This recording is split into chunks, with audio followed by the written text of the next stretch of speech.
ओम नमः शिवाय। आज हम आपको सुनाने जा रहे हैं महाशिव पुराण का श्री रुद्र संहिता का 17वां अध्याय, जो है पापी गुणनिधि की कथा। सूत जी कहते हैं, हे ऋषियों।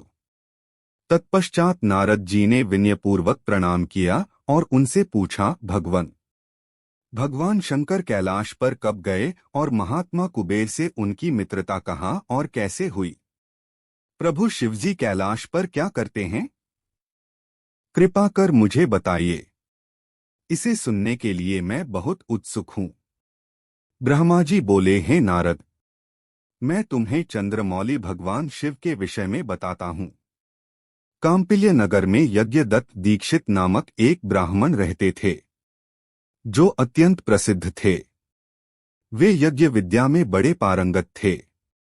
उनका गुणनिधि नामक एक 8 वर्षीय पुत्र था। उसका यज्ञोपवीत हो चुका था और वह भी बहुत सी विद्याएं जानता था, परंतु वह दुराचारी और जुआरी हो गया। वह हर वक्त खेलता कूदता रहता था तथा गाने बजाने वालों का साथी हो गया था। माता के बहुत कहने पर भी वह पिता के समीप नहीं जाता था और उनकी किसी आज्ञा को नहीं मानता था। उसके पिता घर के कार्यों तथा दीक्षा आदि देने में लगे रहते थे।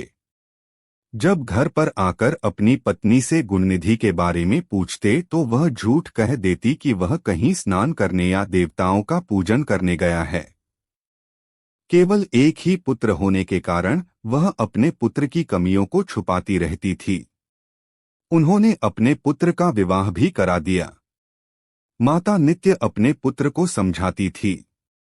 वह उसे यह भी समझाती थी कि तुम्हारी बुरी आदतों के बारे में तुम्हारे पिता को पता चल गया तो वे क्रोध के आवेश में हम दोनों को मार देंगे।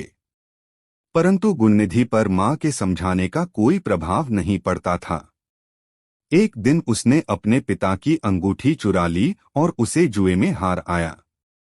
दैवयोग से उसके पिता को अंगूठी के विषय में पता चल गया। जब उन्होंने अंगूठी जुआरी के हाथ में देखी और उससे पूछा तो जुआरी ने कहा, मैंने कोई चोरी नहीं की है। अंगूठी मुझे तुम्हारे पुत्र ने ही दी है। यही नहीं बल्कि उसने और जुआरियों को भी बहुत सारा धन घर से लाकर दिया है। परंतु आश्चर्य तो यह है कि तुम जैसे पंडित भी अपने पुत्र के लक्षणों को नहीं जान पाए। यह सारी बातें सुनकर पंडित दीक्षित का सिर शर्म से झुक गया। वे सिर झुकाकर और अपना मुंह ढककर अपने घर की ओर चल दिए। घर पहुंचकर गुस्से से उन्होंने अपनी पत्नी को पुकारा। अपनी पत्नी से उन्होंने पूछा, तेरा लाडला पुत्र कहाँ गया है?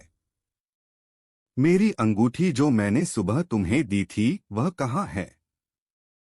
मुझे जल्दी से दो। पंडित की पत्नी ने फिर झूठ बोल दिया, मुझे स्मरण नहीं है कि वह कहाँ है। अब तो दीक्षित जी को और भी क्रोध आ गया। वे अपनी पत्नी से बोले, तू बड़ी सत्यवादिनी है, इसलिए मैं जब भी गुणनिधि के बारे में पूछता हूँ तब मुझे अपनी बातों से बहला देती है। यह कहकर दीक्षित जी घर के अन्य सामानों को ढूंढने लगे, किंतु उन्हें कोई वस्तु न मिली, क्योंकि वे सब वस्तुएं गुणनिधि जुए में हार चुका था। क्रोध में आकर पंडित ने अपनी पत्नी और पुत्र को घर से निकाल दिया और दूसरा विवाह कर लिया।